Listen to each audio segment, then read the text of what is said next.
Saya pernah ikut juga di grup Bapak di FB dan Pak Buas. Ya. Itu ada orang bertanya bahwa salah satu cara adalah pengakuan iman rasuli itu yang menjaga bagaimana bisa terpelihara ajaran yang benar. Tetapi saya lihat bahwa Pak Buas menjawabnya bahwa itu tidak menjamin. Lalu kalau saya bertanya saya, bagaimana caranya kita tahu soal hal itu? Cara mendeteksi kesesatan itu ya memang pengakuan iman rasuli bisa, tapi tidak memadai. Ya kalau misalnya pengakuan iman rasuli itu kan kita khusus gereja-gereja Protestan itu kan dipergunakan setiap minggu dalam kebaktian. Itu menolong. Aku percaya kepada Allah, Bapa yang Maha Kuasa, Khalik langit dan bumi, dan kepada Yesus Kristus, anaknya yang tunggal, Tuhan kita, yang dikandung dari Roh Kudus, lahir dari anak darah Maria. Karena hafal-hafal tiap minggu, tiba-tiba ada satu ajaran yang mengatakan bahwa Yesus itu tidak lahir dari perawan. Ini ajaran bilang Yesus tidak lahir dari perawan, tapi pengakuan iman bilang yang lahir dari anak darah Maria. Kalau begitu ini ajaran beda dengan pengakuan iman rasuli. Itu ajaran sesat. Aku percaya kepada Roh Kudus, gereja yang kudus dan am, persekutuan orang kudus, pengampunan dosa, kebangkitan daging. Kebangkitan daging. Tahu-tahu ada ajaran yang nanti tidak ada kebangkitan orang mati. Mati selesai semua, tidak ada bangkit-bangkit. Pada waktu ada ajaran yang tidak bangkit-bangkit, kita ingat, rasanya di pengakuan iman rasuli, aku percaya kebangkitan daging atau kebangkitan orang mati. Berarti pendeta itu khotbah salah, ngajar salah, sesat. Jadi memang pengakuan iman rasuli bisa. Tapi karena pengakuan iman rasuli juga terbatas, kesesatan itu terlalu luas. Maka kesesatan tidak hanya bisa sekedar diatasi hanya dengan hafal dan mengerti pengakuan iman rasuli. Ya. Sekarang gini. Bagaimana kita tahu bahwa suatu uang itu uang palsu?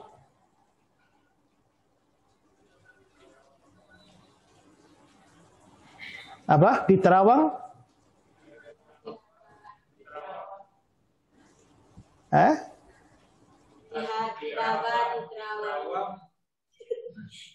Terus bagaimana sehingga waktu raba tahu bahwa itu palsu?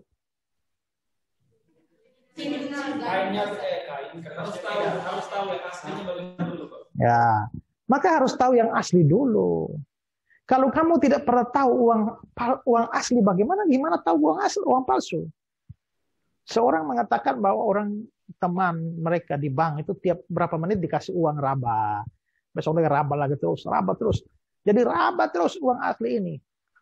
Saking banyaknya meraba uang asli, tahu dikasih uang palsu, begitu dia raba langsung tahu ini palsu. Jadi kepalsuan bisa dideteksi kalau kita sudah terbiasa dengan yang asli.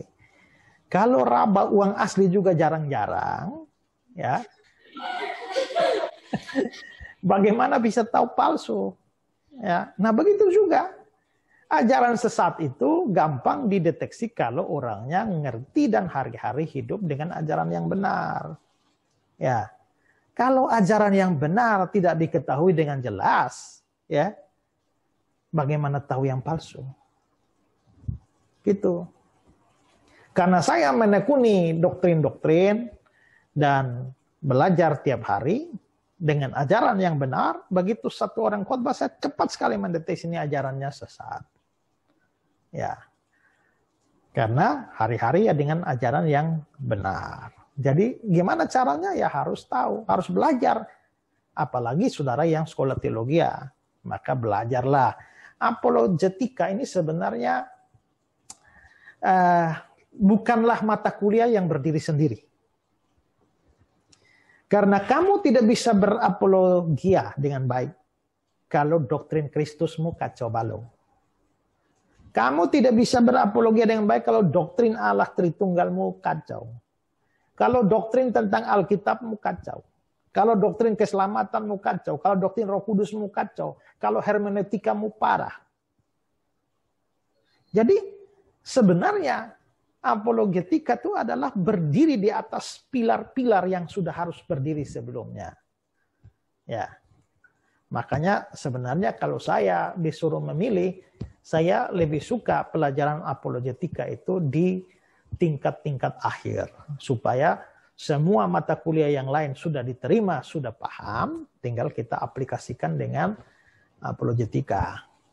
Tapi kalau saudara terima apologetika lebih dulu ya tidak apa-apa. Tapi itu berarti bahwa saudara harus memperdalam doktrin Allah, doktrin Kristus, doktrin keselamatan, ya, pemahaman tentang surat-surat, Injil-Injil, ilmu tafsir, semua. Karena ajaran sesat itu ya, jangan dipikir bahwa ajaran sesat tidak kutip ayat. Ya, kutip ayat itu. Ya, ajaran sesat yang paling banyak kutip ayat itu adalah saksi Yehova. Itu bidat yang paling banyak kutip ayat. Dan seringkali orang Kristen pun kalau berhadapan dengan saksi Yehova kalah ayat. Ya, kalah ayat. Waktu saya berkunjung ke rumah jemaat, seorang jemaat ngomong, sementara saya di rumah, dia ngomong sama pembantunya, Mina, kalau sebelum pelayanan tolong ya cuci itu piring semua, kasih bersih baru jalan ya. Wih, saya kaget, ini Mina ini mau pelayanan di mana? Lalu saya tanya jemaat saya, Ibu, itu Mina pelayanan di mana? Oh, saksi Yehova. Oh, saya bilang, saya boleh ngobrol dengan dia kah? Oh, boleh. Lalu saya ngobrol, Mina, saya dengar lu saksi Yehova ya? Ya. Kalian tidak percaya Yesus ya? Oh, kami percaya. Ya, saya juga tahu kalian percaya. Maksud saya, kalian kan tidak percaya Yesus itu kan Allah. Nah, lalu dia bilang, siapa bilang kami tidak percaya Yesus itu Allah? Kami percaya Yesus itu Allah. Tapi coba Pak buka dalam Yesaya 9 ayat 5. Oh, ini bayangkan pembantu rumah tangga ini. Ya, coba Pak buka Yesaya 9 ayat 5. Lalu saya buka Yesaya 9 ayat 5. Saya bilang, itu ayat kenapa, Mina? Dia bilang, Pak baca baik-baik. Yesus itu disebut, seorang anak telah lahir untuk kita, putra diberikan bagi kita. Namanya disebutkan orang, penasihat ajaib, Allah yang perkasa. Jadi Yesus itu Allah yang perkasa, Pak. Bukan Allah yang maha kuasa. Ya. Kalau Bapa itu Allah yang maha kuasa. Kalau Yesus cuma Allah yang perkasa. Wih, saya merenung, waduh. Ini kalau menghadapi orang Kristen juga biasa bisa, orang Kristen nggak ngerti apa-apa bisa habis ini. Saya bilang, iya. Tapi coba, Mina, coba kau buka Wahyu. Wahyu pasal 1 ayat yang ke-8. Aku adalah Alfa dan Omega, firman Tuhan Allah yang ada, yang sudah ada, yang akan datang, yang maha kuasa. Alfa dan Omega ini gelar untuk Yesus, Mina. Dan Yesus itu disebut sebagai yang maha kuasa. Berarti Yesus bukan cuma Allah yang perkasa, tapi maha kuasa. Dia Tuhan Allah yang maha kuasa. Lalu Mina bilang, Pak, aku di sini itu bukan Yesus, tapi Bapa. Lalu saya bilang, Mina, kalau kau mau tahu itu Yesus atau Bapa, kau mundur coba satu ayat, di ayat 7. Lihatlah, ia datang dengan awan-awan. Kapan Bapa datang dengan awan-awan?